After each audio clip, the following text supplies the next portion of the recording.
why not? I wrote because. Uh, But I didn't get the essay back, so I don't know. I just know I got a B on the midterm. All right, I mentioned to you, so today and tomorrow we'll do the do's and don'ts. The whole plan for today is to kind of cover the do's, the things to keep in mind, and then tomorrow is going to be the don'ts. I acknowledge at the very beginning, things are going to be repetitive. And that's not meant to bore you, but it's meant to emphasize specific points over and over and over again. I don't think that necessarily your college essay, I don't want you going into it thinking this will determine whether or not I get into the school. You are all very good applicants on paper, and so you are going to be making cuts no matter what. What you are writing yourself into in some ways could be more financial aid, could be honors programs, could be scholarships, or people will go, okay, you should apply to schools that you know you're going to get into, but then there's also the reach schools where, hey, I would really like to get into this one. And in some ways, that application essay might be a way for you to get into that reach school that you didn't maybe necessarily think was going to be a possibility for you. So I don't see any of you writing yourselves out of contention, but think of it as an opportunity to kind of either cement your standing or maybe take you up a notch that you didn't think was going to necessarily be possible. I don't mean amount of time, but what do you think would be the average percentage of time if we're taking a 100% pie chart and we're breaking it down into percentages? What percentage, what fraction do you think application process will focus on your essay that you write? So do you expect them to put 2/3 of their time reviewing your materials into the essay? Do you expect it to be 10%? What percentage of time do you think they will focus on your essay? 1/3, 40, 20. Some people go like 5% and all that kind of stuff. You're all very close, and some of you were right on. Although you said 1/3, technically that's less than 1/3. technically. And you and I are Yeah. so you can get without going over. So You won. that would. Price is right. Come on down. That's a fair amount of time. And really, it is a pretty even split among your application essay, your application materials, and the recommendations that they are looking at. So you don't want to gyp yourself on time for any of them. You don't want to rush through them. Certainly take your time when it comes to crafting the essay, selecting people to do recommendation letters, making sure you do fill out all your application materials properly and things like that. But the big thing with the essay is understand that it is a way for you to kind of communicate some things that otherwise might not come across. SAT scores, ACT scores, AP exam scores, grades don't necessarily reveal everything about you. So the hope is that you can reveal something about yourself, that those numbers, those materials, those grades, those courses that you took don't get across. So it's an opportunity for you. It's not necessarily you need to make sure that we need to know that you can use a semicolon, a dash, a hyphen, all these things properly. It's a way for them to try to find out more about you. One thing to also kind of keep in mind, it's not, number one, the president of the college reading your essay. It is not the English professor faculty reading your essay. And it is probably not the people who really work in the admissions office full time. Most of the people who are reading the essays are probably grad students who are working there in the office to kind of take some tuition costs away from themselves by working there. So you're probably writing in some ways to a 23-year-old, a 24-year-old, as opposed to a 56, 57, 64, 82-year-old wearing a corduroy jacket and elbow patches.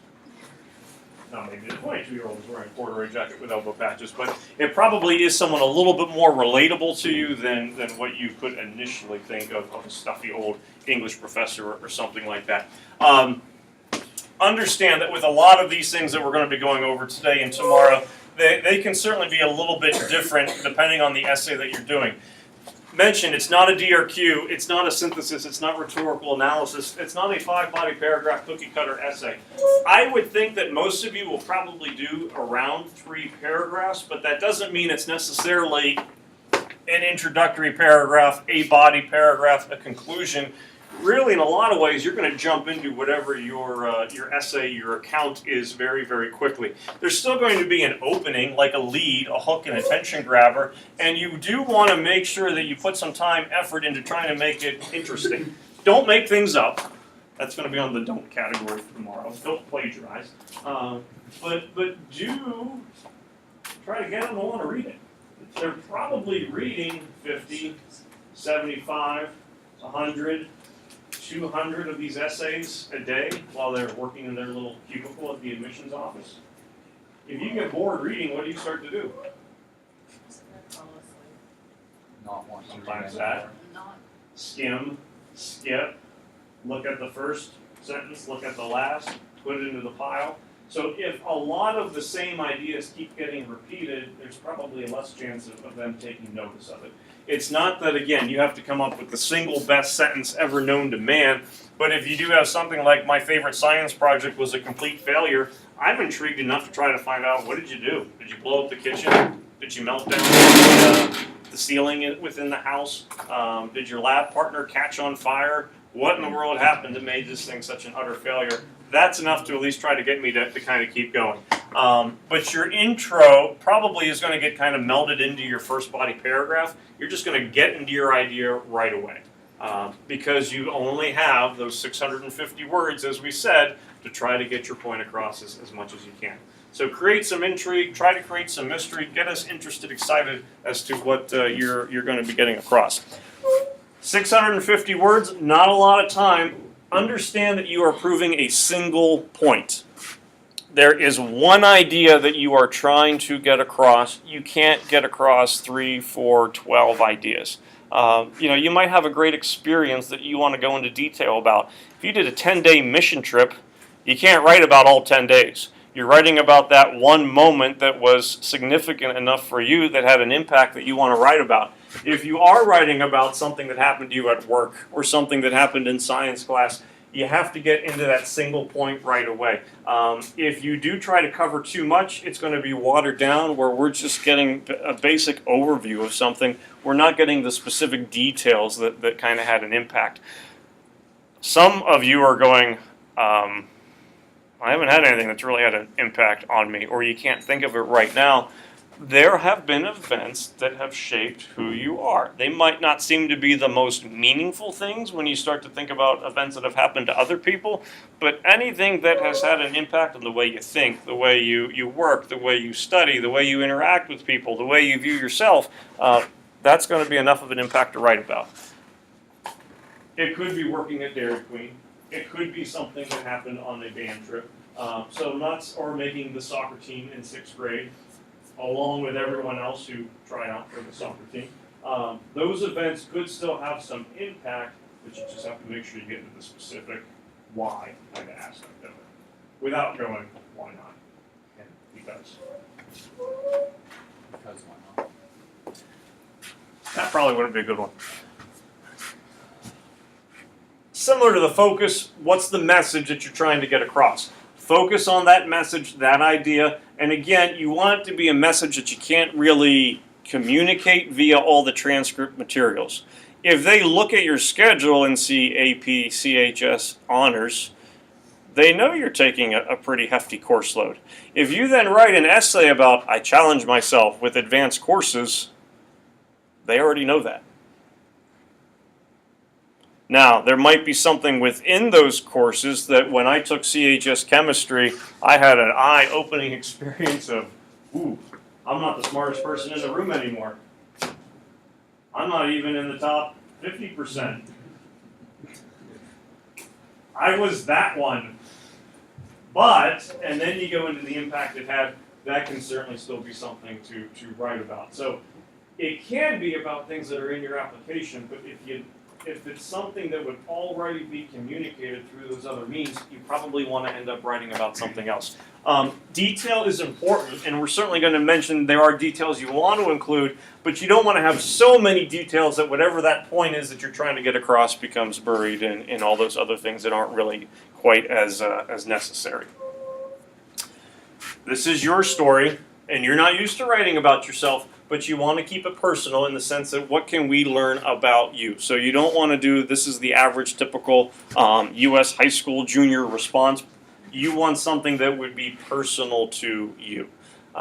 Because again, you're trying to share something about yourself that is going to make you, I don't want to say a better person than who you are, but you want to try to leave some kind of impression where they remember this applicant. There are a lot of applicants who have AP scores, SAT scores, high grade point averages, but there aren't a whole bunch of other applicants who are you. There aren't any other ones who are you or like you. But it's your job to communicate what does kind of make you unique. Not necessarily better than everyone else, but why would you be a good person to kind of fit into their community that they have?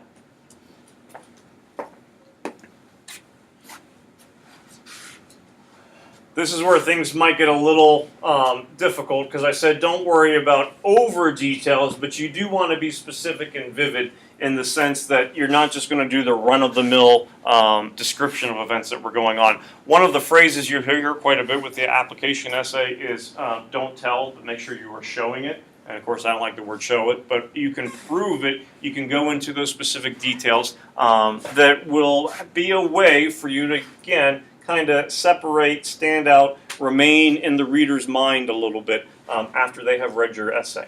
So those specific details that can help support your message, those are the ones that you want to include. You don't need to include details about what the weather was like if that has absolutely nothing to do with the message you're getting across. If the person sitting next to you on the school bus was smelly and that has nothing to do with the argument that you're trying to get across, you don't have to include that. If the person sitting next to you in English class is smelly, you've made it this far. Much easier. Right, that's true. Smells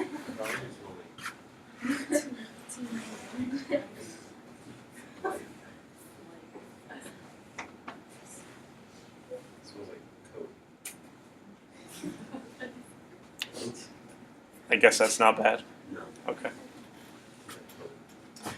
Tomorrow, I'm going to give you a whole list of cliches and generic things to kind of stay away from. Kind of an example would be, people write about how I want to help people both inside the classroom and outside and things like that. But I want to help people. I've gotten so much out of life through the love and guidance of my family. I feel that many individuals have not been as fortunate. Therefore, I would like to expand the lives of others. This could be absolutely sincere. I'm not doubting that. But it's the kind of writing that they're going to read over and over and over again. So if you can put something in that will be a little bit more specific, again, it can leave a little bit of an impact with the reader. I would still say there's probably some cliche things that are kind of going on with this one, but the idea of the shoes being filled with water, fingers turning white, golden retrievers signing name on their coats with the mud, that's at least something that will stick with the reader's mind a little bit longer. The style is kind of tricky.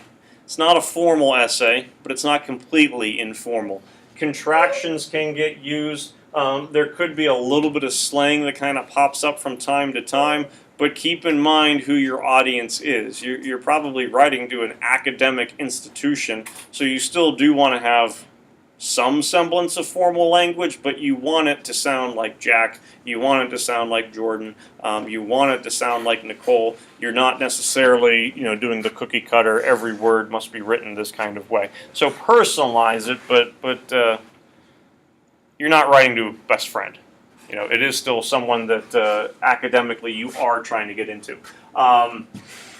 Don't mess up with factual errors, and this could be something that would pop up maybe if you are doing some common application essays and you are hitting this, send to multiple schools, but you haven't quite figured out a major. You don't want to write to Syracuse about majoring in international business if they don't offer that as a program. Sometimes you'll have schools that might be on the Common App. You'll have schools that are not on the Common App, but a lot of their essays will be similar.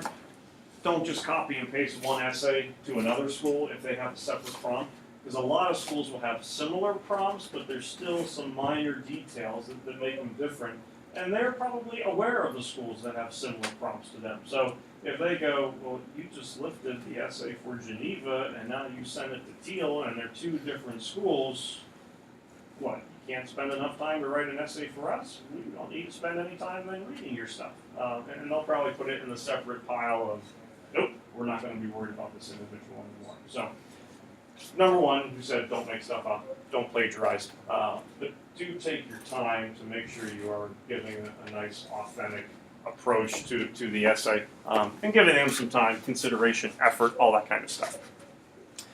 650-word essay, you're not going to do a complete autobiography because you don't have the time and it doesn't necessarily answer the question.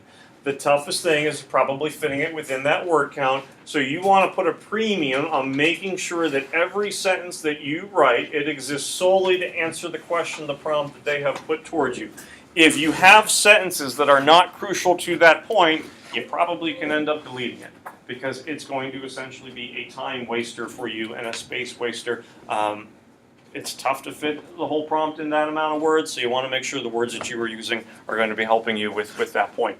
And that's where probably those extraneous details can kind of come in, or describing something like the weather. If it doesn't tie into the point that you're trying to get across, there's probably not a need to complete it.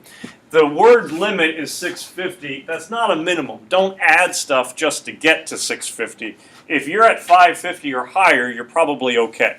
If you do submit an essay of 300 words, they're probably going to go, you don't have anything else to include, but you don't need to add stuff simply just to get to that 650 word benchmark.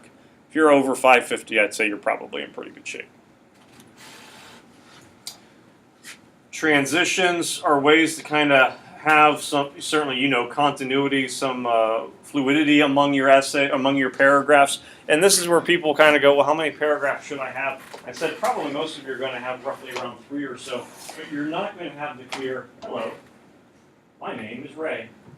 I'm going to write to you about this wonderful experience. You're going to jump into it right away. And at the same time, your closing paragraph won't necessarily be in conclusion, hence, therefore, as you can see, it still could kind of be like a body paragraph. So you're going to jump into the story right away, into the account, and you do want to provide some closure for it at the end, but it's not going to be a first, second, third. But transitions can certainly help you link everything together. It can help kind of convey why this experience would be important. You don't have to use words like first, second, third. Nevertheless, furthermore, consequently, those tend to be ones that get used quite a bit. At this point in the year, many of you, I can kind of start to predict how your conclusion is going to end. Hence, therefore, some of you, first body paragraph, to commence. Second one, next, then, also. So be aware that you might have some traps, some things that you tend to fall into so far as some habits. There's other ways to communicate those ideas, so don't just always go with everything that you have used before. Active voice verbs, you know, we've spent a lot of time trying to get rid of to-be verbs and things like that. You're familiar with the difference between passive and active, getting rid of the to-be verbs. The active verbs tend to have a little bit more punch behind them, tend to be a little bit more interesting. That can be a way to try to separate yourself a little bit. Plus, it can be a little bit more direct, shorter, so it's a way to kind of fit more words in their sentences than you might otherwise with a 650 word count. So I think using active voice verbs would be good. I am not taking points off for to-be verbs, but I'll certainly let you know that you have too many of them where they're really starting to kind of pop up all over the place, and maybe you need to take a look at it. You do want to conclude effectively, even though you're not necessarily doing a conclusion paragraph. That last couple sentences, it's your last chance to put some kind of impression onto that admissions office and whoever is going to be taking a look at it. So you want to, again, avoid the cliche, thank you for reading this. This is why I would be a great addition to University of Michigan. Make an interesting, long-lasting impression at the end. It's your last chance to really kind of sell who you are to these people. Tomorrow we'll take a look at the don'ts. Start taking a look at the prompts, maybe see which ones would be of interest for you, and we'll be in good shape.